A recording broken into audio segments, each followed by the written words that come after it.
Hello students, आज की इस वीडियो में मैं आपके साथ इंडिपेंडेंट और डिपेंडेंट सोर्सेज डिस्कस करने वाली हूँ। सोर्सेज होते क्या हैं जो हमारे किसी भी सर्किट को इनपुट प्रोवाइड करते हैं। तो चलिए स्टार्ट करते हैं। हमारे पास बेसिकली दो तरह के सोर्सेज अवेलेबल होते हैं। एक होते हैं हमारे इंडिपेंडेंट सोर्सेज और दूसरे होते हैं हमारे डिपेंडेंट सोर्सेज। अब इंडिपेंडेंट सोर्सेज के ऊपर पहले हम डिस्कशन कर लेते हैं। आपने ऑलरेडी इसको हर एक सर्किट में यूज किया हुआ है, जिन्हें हम इंडिपेंडेंट सोर्सेज कहते हैं। केवीएल, केसीएल, ओम्स लॉ या फिर किसी भी और सर्किट में इंडिपेंडेंट सोर्सेज दो तरह के होते हैं। एक होता है हमारा वोल्टेज सोर्स और दूसरा होता है हमारा करंट सोर्स। जैसे आपको याद ही होगा, हमने कुछ प्रॉब्लम्स डिस्कस की थी पुरानी वीडियोस में। 5 वोल्ट इनपुट वोल्टेज हम यूज कर रहे हैं, 10 एम्पियर करंट सोर्स यूज कर रहे हैं, may be 2.5 volt input voltage source हम यूज कर रहे हैं। तो ये सब एग्जांपल्स हैं हमारे इंडिपेंडेंट वोल्टेज सोर्सेस की और इंडिपेंडेंट करंट सोर्सेस की। बट अब यहां पर एक नई चीज है, डिपेंडेंट सोर्स। डिपेंडेंट यानी कि हमारे सोर्सेस किसी ना किसी फैक्टर के ऊपर अब डिपेंड करेंगे। तो हमारे पास 4 टाइप्स हैं। पहली है voltage controlled voltage source, second है current controlled voltage source, third है voltage controlled current source and fourth है हमारे पास करंट कंट्रोल करंट सोर्स। तो आगे वाली स्लाइड्स में मैं डीपली इसके बारे में डिस्कशन करूंगी कि डिपेंडेंट सोर्सेज होते क्या हैं। सबसे पहले है हमारे पास इंडिपेंडेंट सोर्सेज। अब इंडिपेंडेंट सोर्सेज वो हमारे पास सोर्सेज होते हैं जिनकी वैल्यू टोटली इंडिपेंडेंट होती है किसी भी सर्किट पैरामीटर से। यानी कि इससे कोई मतलब नहीं बनता है कि हमारे सर्किट में कौन सी वैल्यू ऑफ रेजिस्टेंस कनेक्टेड है, या फिर कोई कैपेसिटर इंडक्टर कनेक्टेड है, या फिर कोई भी और random voltage source current source connected है।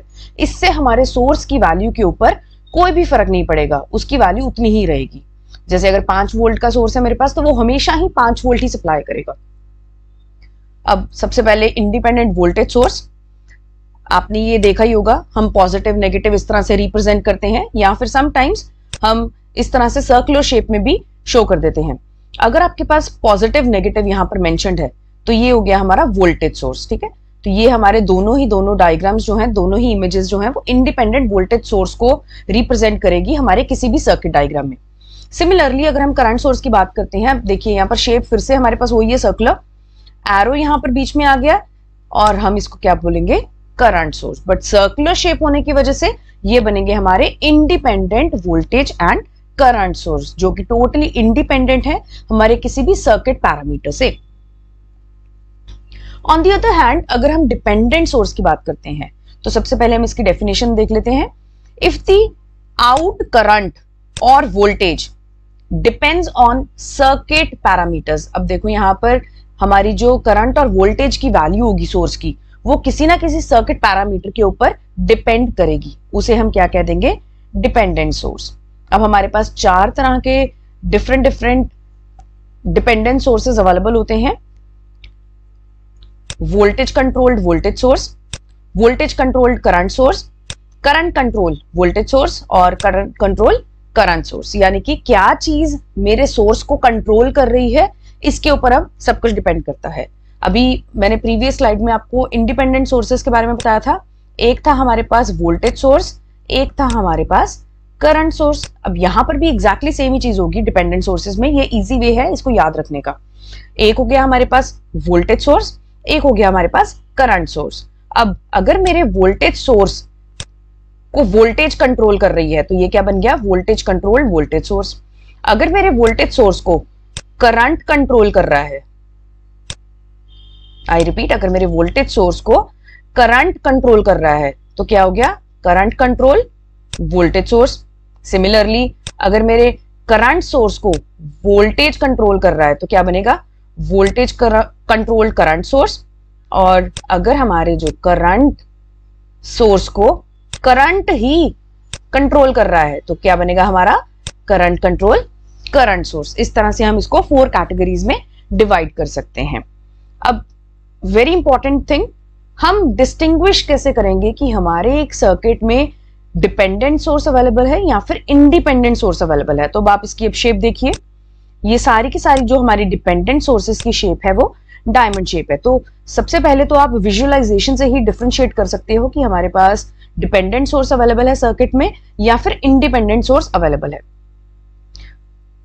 ये चारों पैरामीटर्स हैं जो चारों डिफरेंट टाइप्स हैं, मैंने अभी आपके साथ डिस्कस की थी। अब हम देखते हैं हम इसको रिप्रेजेंट कैसे करेंगे। अब जहां जहां पर आपके पास देखो वोल्टेज सोर्स आ रहा है, वोल्टेज सोर्स, तो हमको पॉजिटिव नेगेटिव पॉजिटिव नेगेटिव इस तरह से रिप्रेजेंट करना है, क्योंकि पॉजिटिव नेगेटिव लिखने से हमें ये क्लैरिटी मिल रही है कि हमारे पास वोल्टेज सोर्स अवेलेबल है।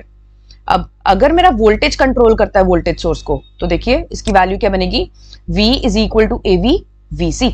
अब A कोई भी मेरा कांस्टेंट हो सकता है। फॉर एग्जांपल हम इसको लिख देते हैं, मेरा जो वोल्टेज कंट्रोल वोल्टेज सोर्स की वैल्यू है 5V0, और जो V0 होगा ये मेरा एक पैरामीटर है। जैसे जैसे V0 चेंज होगा मेरे डिपेंडेंट सोर्स की वैल्यू भी चेंज होगी, और V0 जो होगा वो आपके पास न्यूमेरिकल में ऑलरेडी गिवन होगा कि कौन से कंपोनेंट के अक्रॉस V0 वोल्टेज है।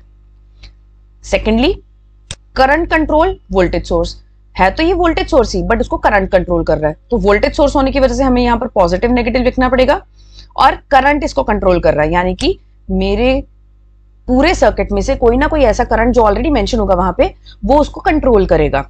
और RM फिर से कोई भी कांस्टेंट वैल्यू हो सकती है, 1 2 3 4 5 10 20 एनीथिंग। तो ये हमारे पास बन गया करंट कंट्रोल वोल्टेज सोर्स। अब हम यहाँ पर नेक्स्ट कैटेगरी डिस्कस कर लेते हैं करंट सोर्सेस की। तो करंट सोर्सेस के लिए देखो यहाँ पर एरोज यहाँ पर मेंशन है, यानी कि एरो से हमें ये क्लैरिटी मिल रही है कि ये हमारा करंट सोर्स है। तो अगर करंट ही कंट्रोल कर रहा है मेरे करंट सोर्स को, तो देखो AI फिर से कोई भी कांस्टेंट हो सकता है, 1 2 3 4 एनीथिंग, और IC, तो I is equal to AI IC, यानी कि हम इसको एक एग्जांपल ले सकते हैं 3I1। तो I1 ऐसा करंट है जो मेरे करंट सोर्स को कंट्रोल कर रहा है, और I1 कहीं ना कहीं आपके सर्किट में गिवन ही होगा अगर कोई न्यूमेरिकल आपको इसके ऊपर आता है तो। Secondly, voltage control current source है, करंट सोर्स ही एरो है बट वोल्टेज कंट्रोल कर रही है, तो कोई भी वोल्टेज जो हमारे पास सर्किट में गिवन होगी और उसकी वैल्यू के ऊपर हमारा जो करंट सोर्स है वो डिपेंड करेगा। तो ये हमारे पास 4 डिफरेंट टाइप्स होती हैं हमारे डिपेंडेंट सोर्सेस की, voltage control voltage source, current control voltage source, current control current source, end voltage control current source. Thank you so much.